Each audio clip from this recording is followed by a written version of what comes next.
What's going on, everyone? Today we're going to talk about why Gran Turismo 5 was possibly the greatest Gran Turismo game ever made.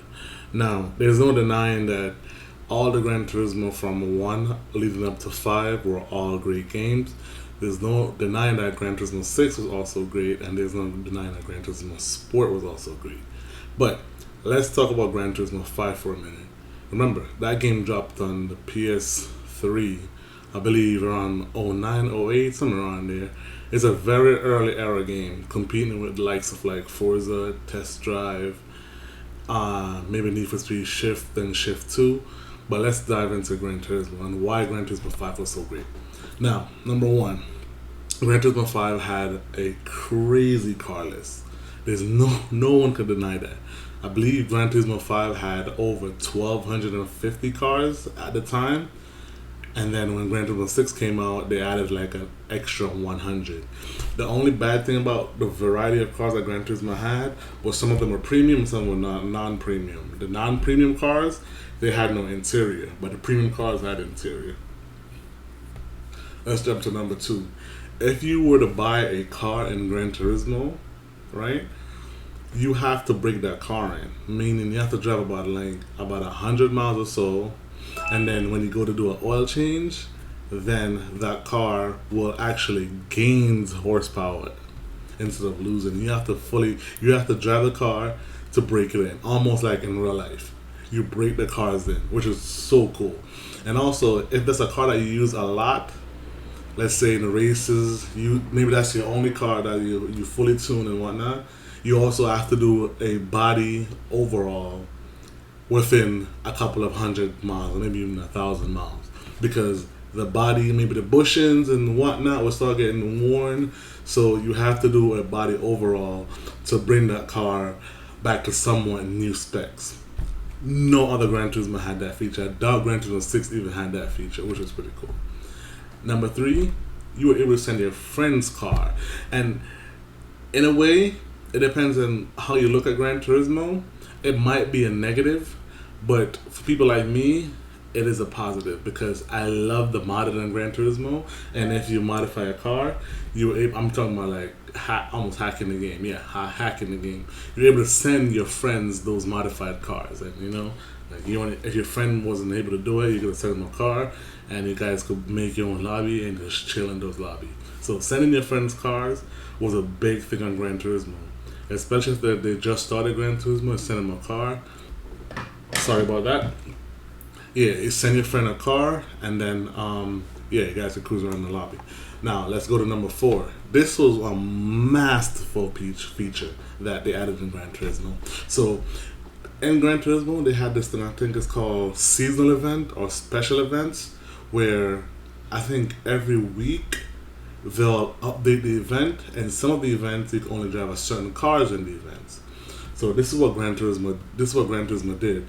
They added this feature where anyone on your friend list could put their cars up for a borrow for those events. So let's say I need maybe a Red Bull or maybe like a McLaren, a Lambo or something to drive for that specific event.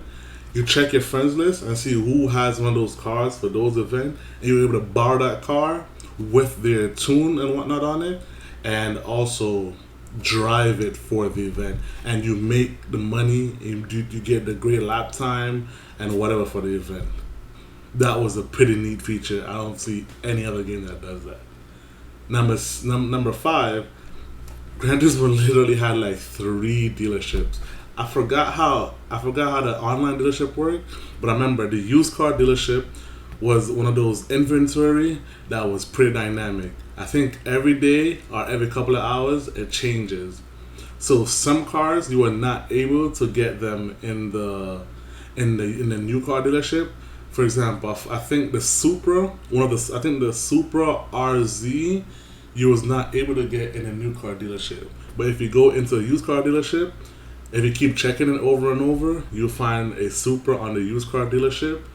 The Supra RZ, which is the turbo version, you'll find it on the used car dealership. How cool is that? Like, that is so cool. I know you want every car to be available for you, but having a used car dealership was super, super cool. I love that feature. Now, Gran Turismo also had this other feature that I saw in Project Cars the other day, where if there was a car that had a race car variant to it, then you could turn that car into a race car. I believe like the C7, you would be able to turn the C7 into a C7R, if I'm not mistaken. The Supra, you should be able to turn that Supra into a Tom Supra. I'm not 100% sure, but I know you were able to turn some of the regular cars, as long as they had a race car variant to it, into a race car. That was also pretty cool.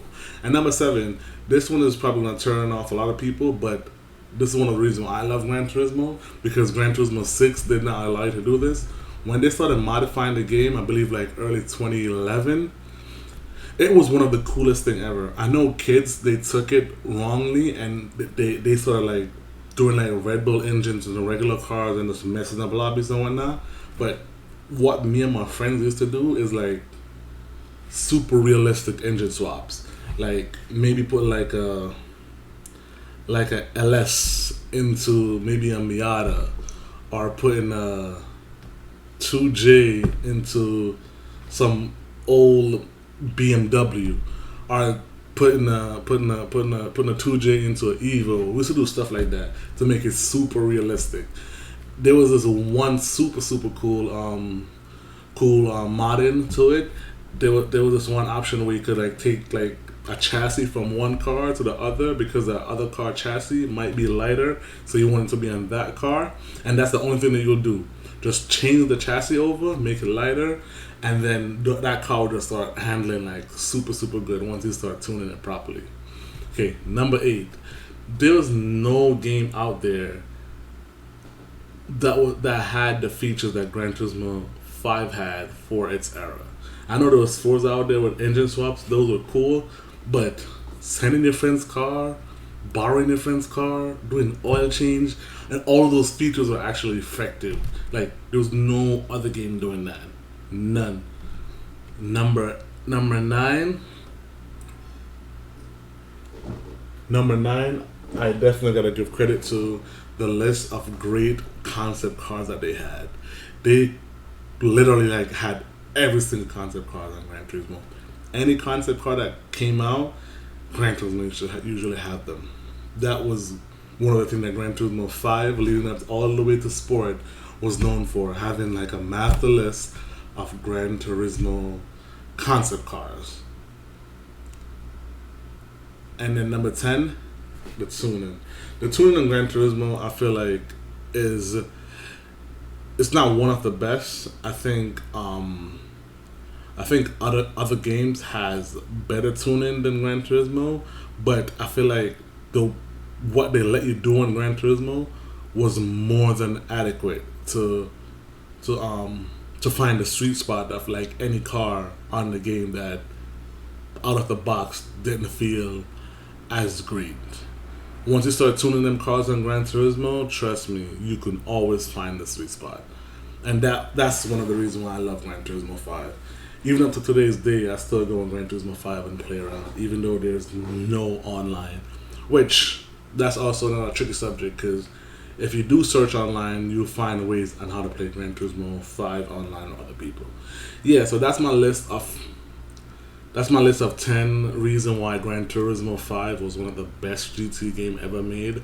I mean, you guys could comment in the comment section or whatever, but trust me, to me, it was one of the best Gran Turismo games ever made, period.